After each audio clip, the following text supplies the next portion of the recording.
আরব সাগরে সৃষ্ট লঘুচাপের প্রভাবে ওমানে আগামী ৩ দিন বিক্ষিপ্তভাবে বৃষ্টিপাতের পূর্বাভাস দিয়েছে দেশটির সিভিল এভিয়েশন অথরিটি। কর্তৃপক্ষ জানিয়েছে, লঘুচাপটি ধীরে ধীরে দুর্বল হয়ে পড়লেও এর প্রভাবে সৃষ্ট মেঘ এখনও ওমানের বিভিন্ন অঞ্চলের দিকে অগ্রসর হচ্ছে।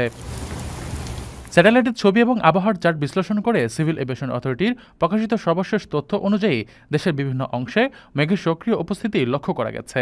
এর ফলে আগামী ৩ দিন বিচ্ছিন্নভাবে বৃষ্টিপাত অব্যাহত থাকতে পারে। National multi Hazard early warning centre জানিয়েছে, লঘুচাপটি আগামী ২৪ ঘন্টার মধ্যে আরও দুর্বল হয়ে ধীরে ধীরে বিলীন হয়ে যাবে। তবে এ সময় ওমানের বিভিন্ন অঞ্চলে থেমে থেমে বৃষ্টিপাতের সম্ভাবনা রয়েছে। তাই জনসাধারণকে সতর্ক থাকার জন্য অনুরোধ জানানো হয়েছে।